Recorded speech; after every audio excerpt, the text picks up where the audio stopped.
Tehdään Suomesta mahdollinen maa sen täyttäessä 125 vuotta. Voisinko yhtenä pienenä yrittäjänä, yksityishenkilönä olla sparraamassa sitä, että saataisiin Suomi kuntoon sen täyttäessä 125 vuotta? Mulla on luja usko siihen, että jotakin saan aikaiseksi, ja mä kutsun siihen projektiin mielelläni perheyrittäjiä, yrittäjiä, tekijöitä ja näkijöitä. Sellaisia ihmisiä, joilla on tulevaisuuden usko ja halua luoda Suomesta sellainen maa, että me ollaan vielä ylpeämpiä siitä. Arvothan on semmoinen pitkäaikainen, pitkään vaikuttava asia, ja yleensä niissä ei tapahdu muutoksia. Meidän on saatava isoja muutoksia aikaiseksi, jotta sillä pululla on helpompi mennä. On selvää, että nyt ne arvot kannattaa miettiä uudestaan. Meillä on todella hienoja yritystarinoita, yrittäjiä, jotka on jo 100 vuoden historialla näyttänyt, että tämä toimii, tai on yrittäjiä, jotka on tyhjästä lähes lähtenyt niin, että kaikki omakotitalosta lähtien oli kanissa ja sitten saatiin vaan se homma pyörimään ja henkilöstö tuli siihen avuksi. Siis ne tarinat on niin liikuttavia ja niiden arvoa koitan nostaa tässä niin, että ne olisi esimerkkinä myöskin valtiotason tekemiselle. Terve Topi, aivan upea tavata. Mulla on tämmöinen mittaristo ajateltu, että mitkä on sinun ja sinun yrityksesi arvot ja kuka ties ne arvot, jotka asiakkaaskin hyväksyy, että ne on totta. Tämä on isompi asia kuin pelkästään sinä tai yrityksessä. Tässä on kysymys koko Suomesta.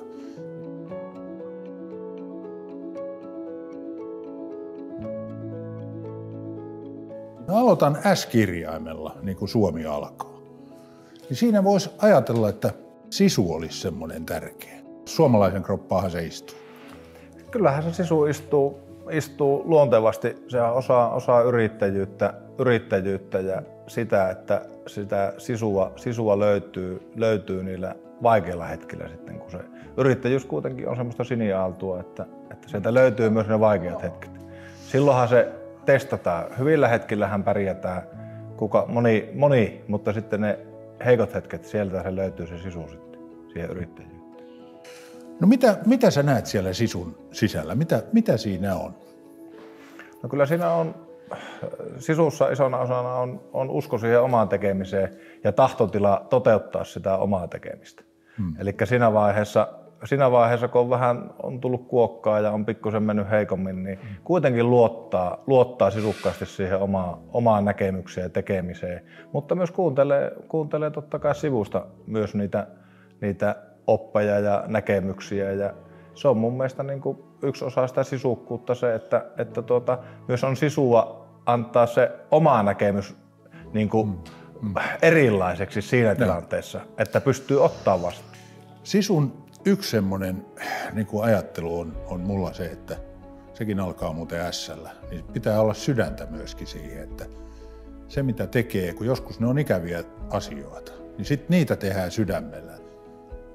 Kyllä. Voi sekin päivä tulla, että sä jonkun joudut potkimaan pois töistä ja sitten pitää katsoa, että hei, miten tämä homma tehdään tai ikäviä päätöksiä asiakkaan kanssa. Kyllä, nimenomaan inhimillisyyttä siihen tekemiseen ja henkilöiden kanssa siihen keskusteluun.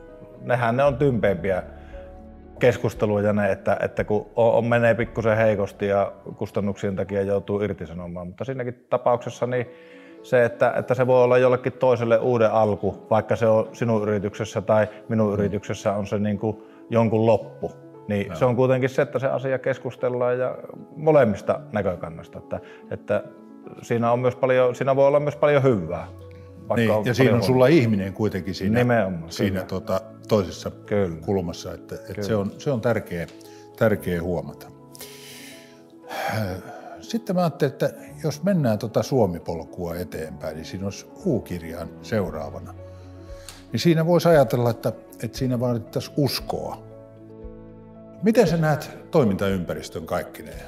Kilpailun kannalta, yhteiskunnan kannalta, määräysten kannalta. Uskotko siihen, että tämä on mahdollista Suomessa? Totta kai mä uskon, että se on mahdollista, kun sitä lähdetään niin kuin oikeaan suuntaan viemään. On varmasti muutamien vuosien aikana tullut paljon haasteita ja niin sanotusti niitä portaita, mitä pitää kiivetä. Että muutenkin yrittäjyydessä on paljon haasteita, niin sitten että miten se vaikuttaa sitten muualta tulevat haasteet sinne. Mutta ilman muuta uskon, että se on mahdollista ja eihän Suomi muuten pärjää. Semmoisia ikäviäkin piirteitä rakentamiseen usein liitetään, että no joo, se fuskaa siellä ja aikataulut ei pidä ja hinnat ei pidä. Kohtaako sä tämmöistä keskustelua? Varsinkin aikaisemmin on kohdannut hyvinkin paljon ja se on hirveän haastava tilanne lähteä viemään hanketta läpi, jos lähtökohtaisesti ensimmäisenä me lähdetään miettimään negatiivisen kautta. Aikataulullisesti, kustannuksellisesti ja laadullisesti, mitkä on kaikki tosi tärkeitä asioita. Aikataulullisesti sen takia, että se uusi yrittäjä, mikä tulee sitä liiketoimintaa pyörittämään siihen, niin se on laskenut jotakin sille liiketoiminnalle sitä arvoa. Mm-hmm. Ja sitten se laatu on se, että se kiinteistö on sitten pitkäikäinen, pystyy tuottamaan sitä arvoa sille yhtiölle, mutta myös kustannukset. No sulla on luottohenkilöitä pitkään aikaan sun kanssa tehnyt hommia, niin niiden kanssa on helpompi ehkä tehdä. Kyllä. Juuri näin, että se ymmärretään realiteetit. Sehän on se lähtökohtaisesti se, että se kumpikin puoli ymmärtää sen realiteetin ja uskalletaan puhua avoimesti siitä, mitkä on niitä riskejä ja ymmärretään se riski heti lähtövaiheessa. Onko se näistä arvoista puhunut henkilöstön kanssa kuinka paljon?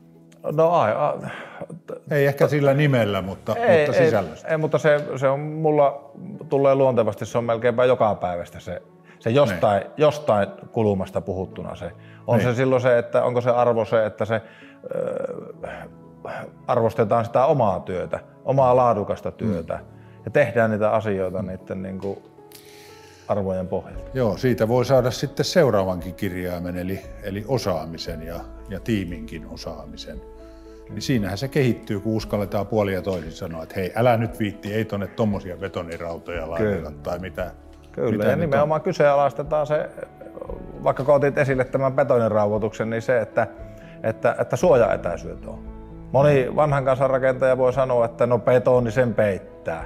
Niin. Mutta sitten kun mietitään, että nykypäivänä on tullut pitkiä vaatimuksia, jopa 100 vuoden käyttövaatimuksia kiinteistölle, niin se pitää olla todella tarkkaa. Ja kuitenkaan sitä ei tarvitse tehdä sen kustannustehokkuuden puitteissa, koska sen saman työn tekee oikein samassa ajassa kuin väärinkin. Mutta se vaatii vaan sen, että se on selkärangassa se, että tehdään asiat oikealla tavalla. Niin, ja jos ajattelee, että nyt on sitten valvojia ja kaikenlaista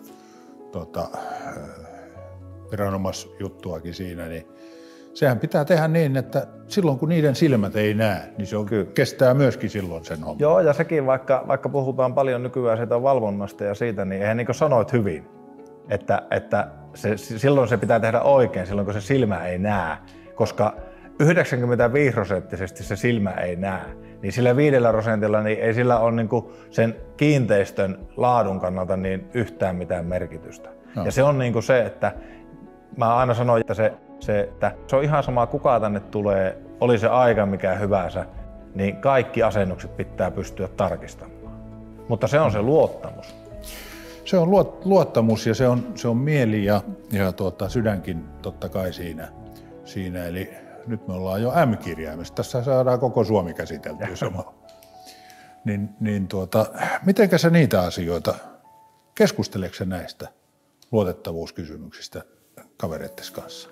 Kyllä, se on yksi osa sitä meidän työpäivää. Siinä keskustellaan, käydään sen päivän asennuksia tai edellispäivän asennuksia läpi ja sitten jos siellä on epäkohtia, niin niistä keskustellaan ja puhutaan avoimesti, että minkä takia niitä ei kannata tehdä tällä tavalla. Niin kyllä niin kuin, silloin kun se on avoin toimintaympäristö, niin kyllä se tiedon ottaminen niin kuin sillä työntekijälläkin niin on paljon helpompaa. Toi on upea kuulla. Joo. Miten sä saat sitten sen palautekeskustelun toimimaan ja siihen tulee äkkiä sitten mukaan palkkakin? Onko sulla joku semmoinen kannustusjärjestelmä, millä sä kannustat vai onko se, kiitos on se paras kannuste tietysti? Mutta... No siis minullehan on paras kannuste henkilökohtaisesti se, että asiat tehdään oikein. Mutta työntekijällehän totta kai iso osa työntekemistä on se rahaa, mistä sitä tehdään, mutta kyllä vuosien varrella niitä pitkiaikaisia työntekijöitä, ketkä on, niin totta kai heillä on palkkakin varmasti kohdillaan, mutta myös se työympäristö, koska se on iso osa sitä arkea. Kuitenkin päivästä niin ajatellaan, että jos me ollaan valveilla 14 tuntia, niin yli puolet me tehdään töitä sitä. Jos se ympäristö ei ole toiminnallisesti toiminut. Tai yrittäjä voi tehdä enemmänkin kuin no se 14. voi, mutta lähtökohtaisesti ajatella niin työntekijäkysymystä. Joo, kyllä. Että kuitenkin se, että rakennusalakin on meillä, niin se on raskas ja sitten, että me ollaan huomattu se, että jos me aletaan aikataulua kiristämään ja päivämäärät tai niin päivätunnit kasvaa, niin silloin se yleensä se korjaus kasvaa myös sieltä, koska virheet kasvaa väsyneen. No miten sä näet sen läpinäkyvyyden kannalta, että jos sä ajattelet niin kuin työntekijöiden suuntaan ja asiakkaan suuntaan, niin kuin läpinäkyvää se on homma pitää olla? No silloin kun me luottamuksen puolesta pelataan, niin sehän on 100%. Ei se asiakas kun luottaa minuun yrittäjänä ja Tojexiin tekijänä, niin sehän on se kun se tulee, se kysyy minulta jotakin, että miten tämä Topi on tehty tai miksi tuo asia on tehty määrätyllä tavalla, niin se tulee siinä kerrottua. Ja kyllähän niin kuin, silloin kun kättä on puristettu ja on niin kuin katsottu se niin sanottu, että mitkä ne pelisäännöt on, niin siinä vaiheessa nähdään, että siinä kanssa vaikutuksessa, että puhutaanko sitä totta vai ei. Kerros Topi, tässä on puhuttu tavallaan arvolähtöisesti nyt ja puhuttu myöskin sillä lailla, että hei, mitä Suomi tarvitsee, koska sä oot todella mun mielessäni esimerkillinen yrittäjä, tämmöisiä me tarvitaan Suomessa. Mutta onko tämä helppoa tämmöisen arvokeskustelun läpikäynti, että sä saat sen käyttyä henkilöstön kanssa, onko siellä termit hankalia, mikä siinä on semmoinen, joka voisi edistää tätä? Mulle se on hyvin helppoa, koska se sillä tavalla tosiaan niin kuin on avoin ja haluan keskustella ja on sillä tavalla, että kaikista parasta keskustelua on, kun on molempien mielipiteet pöydällä ja niistä puhutaan ja kyllä sieltä kautta tulee ne arvot sitten esille. Joo, mutta lopulta sä joudut itse sitten päätöksen tekemään. Totta kai, mutta sitten se, että kuitenkin siinä ollaan käyty läpi se, että minkä takia jostakin tuntuu joku asia väärältä tai oikealta ja se vastakkainasettelu siinä, mutta siinäkin on se avoin keskustelu se kaiken A ja O. Mutta ehkä yrittäjyyspuolella mä näen sen, että se avoimuus on se suurin ongelma, mikä on niin kuin arvopohjaiseen keskusteluun on se ongelma, että kun ei uskalleta sanoa sitä, että mä oon oikeasti tätä mieltä, pelätään sen toisen mielipiteen. Niin, no sä oot direktööri ja sä maksat heidän palkan, niin totta kai ne viittinkö mä nyt sanoa, että nyt Topi sä oot väärässä. Kyllä, mutta silloin mä oon epäonnistunut, koska silloin se pitää olla se keskustelu semmoinen, että se uskaltaa sanoa. Joo, että mä oon Topi tätä mieltä ja sitten me mietitään ja pohditaan ja sitten jos mä näen siinä sen vaihtoehto, että tämä on paljon parempi ratkaisu. Mulla pitää olla siinä vaiheessa selkäranka sanoa, että itse asiassa olitpa oikeassa, että tuolla mennään ja sitten muokataan sitä koko prosessia siihen malliin. Se on niin kiva. Siis, mä katon sitä sillä lailla, että susta näkyy jopa se, että sä oot innostunut siitä, mitä sä teet. Joo, se vie eteenpäin joka päivä. Kyllä. Ja totta kai se tarttuu sitten, ja ehkä asiakkaankin suuntaan. Sinne on helppo sitten sanoa, että hei, nyt tehdään näin. Kyllä. No siihen mä pyrin. Se on se yksi suunta, mikä on se minun niin kuin ulosanti on se, että mä haluan innostaa myös sitä asiakasta siihen. Koska sehän on yhteinen juttu se, ja lopputulos on molempien päämäärä. Hei, kiva, että tulit näin kauniiseen maisemaan. No, hieno paikka. Aurinko paistaa ja me ollaan sataman miljöössä, vaikka tää on tämmöinen. Tosta lähtee tavaraa ulkomaillekin. Kun suomalainen yrittäjä pärjää, niin sitä tavaraa lähtee muuten tosta vielä enemmän. Ja sitä nyt tarvitaan. Sitä me tulevina vuosina tarvitaan. Paljon enemmän. Kiitoksia Topi. Upea keskustelu. Mä haluaisin yhden asian tehdä vielä sun kanssa. Voitaisko me kätellä tässä näin? Voitais. Aika kova koura sulla on, mutta tulee semmoinen rehellisen miehen tuntu. No se on hyvä, niin se pitää tullakin. Hyvää menestystä sulle. Kiitos. Ajatellaanko niin, että mulle heti kaikki, tai ajatellaanko niin, että pitkällä siidillä ja meille yhdessä? Mun mielestä on käynyt niin, että mulle heti kaikki on ollut se voittava suuntaus. Siinä olisi hyvä löytää jotain muutosta. Mielekkään tekemisen tarve on hyvin tärkeä ihmiselle. Jos elät tukien ja tulonsiirtojen varassa, niin miten voi ihminen löytää siitä mielekkään sisällön elämäänsä? Eli nämä kaksi asiaa on hyvä miettiä ja miettiä sitten, että minkälainen polku siitä tulee Suomelle. Ei tässä ole politiikasta kysymys, vaan tässä on kysymys siitä, että miten pitkällä sillä ilman yksilön etua niin saataisiin Suomi niin, että meidän lapsemme kokee tämän mahdolliseksi maaksi. Mä oon ajatellut vähän niin kuin urheilija, että miten mä saan tulostani paremmaksi, miten mä pääsen vielä lujempaan, miten mä pääsen vielä korkeammalle hyppäämään. Sama motivaatiokenttä jotenkin täällä taustalla. Ja sitä henkeä tarvitaan Suomeen, tsemppiä nyt, että saataisiin Suomi kuntoon sen täyttäessä 125 vuotta.